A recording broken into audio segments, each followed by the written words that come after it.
15 फरवरी से 23 फरवरी 2024 तक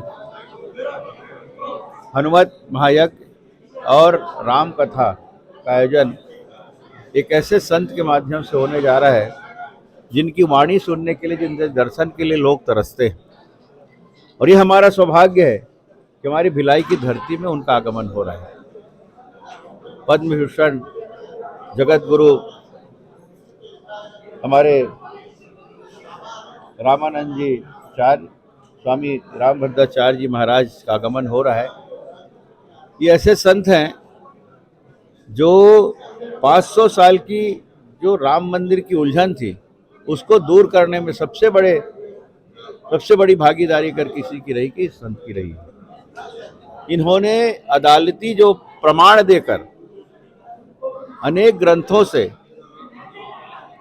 ये श्लोक के माध्यम से जो प्रमाण दिए गए थे उस प्रमाण को खोजकर 441 प्रमाण ऐसे दिए जिसके कारण मंदिर के पक्ष में जो वकील लगे थे उनको सुविधा हुई और उसके कारण ये राम मंदिर बनकर तैयार हुआ।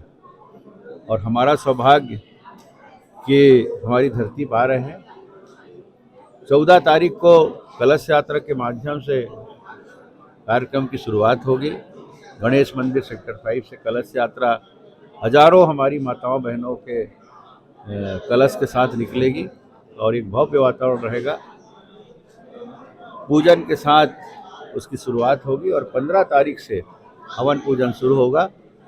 फर्स्ट हाफ में हवन पूजन, उसके बाद सेकेंड हाफ में राम कथा का आयोजन किया गया है।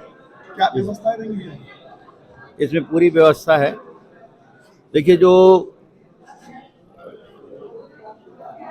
हवन में बैठने के लिए 1008 कुंड है, उसमें प्रति प्रेयर एक पेयर बैठेंगे। उसके लिए 21,000 राशि निहित की गई है और 21,000 कोई समिति के लिए नहीं है। उस कुंड में जितनी भी व्यवस्था लगेगी, जो हवन सामग्री, अन्य प्रकार की व्यवस्था, उसके लिए ये राशि तय की गई है ताकि खुद की राशि से खुद हवन करने हैं इस भाव के साथ लोग उसमें भाग ले और उस पुण्य का लाभ उनको खुद मिले। एक दिन बैठने के लिए 3100 रुपया है, उसी रूप में है वो भी। हवन पूजन की सामग्री जितनी लगेगी, ये व्यवस्था के लिए वो राशि तय की गई है। कोई कमेटी को उससे कोई लाभ लेना है इस भाव से हम उसमें इस राशि को तय नहीं किया गया। जो बुजुर्ग लोग आएंगे उन लोगों को बैठने की व्यवस्था कैसे रहेगी? बिल्कुल रहे। जहाँ बैठने की वो गैलरी इतनी बड़ी चौड़ी होगी कि ई रिक्शा पूरा अंदर तक आ जाए और जहाँ पे चेयर की व्यवस्था हम किए हैं उस चेयर में उनको सुरक्षित रूप से बिठाएं। और जाने के समय भी उसी तरह दूसरे रास्ते से, जहाँ भगदड़ ना हो, जहाँ भीड़ ना हो, उस रास्ते से ई रिक्शा से ले जाकर उनके नियत गाड़ी तक भेजेंगे। पत्रकारों के लिए क्या व्यवस्था रहेगी? अलग से पत्रकार दीर्घा बनाया जाएगा क्योंकि इस कार्यक्रम को जन जन तक पहुँचाना है।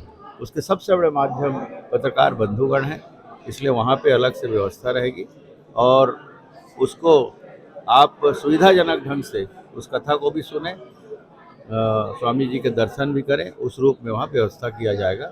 छत्तीसगढ़ के अत्यंत हर्ष का विषय है कि 500 वर्षों के संघर्ष के बाद श्री राम मंदिर के निर्माण में अग्रिम भूमिका निभाने वाले श्री तुलसी पीठाधीश्वर पद्म विभूषण जगत गुरु रामानंदाचार्य स्वामी रामभद्राचार्य जी महाराज दिनांक 22 जनवरी 2024 को राम मंदिर के उद्घाटन में सम्मिलित होने के पश्चात प्रभु श्री राम के ननिहाल कौशल प्रदेश छत्तीसगढ़ की इस्पात नगरी भिलाई में जिनका आगमन हो रहा है, वो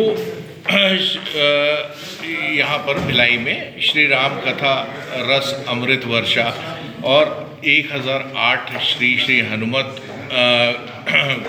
महायज्ञ जो उनके पावन सानिध्य में गुरुदेव बाबा बालक दास जी महात्यागी के सानिध्य में संपन्न होने जा रहा है।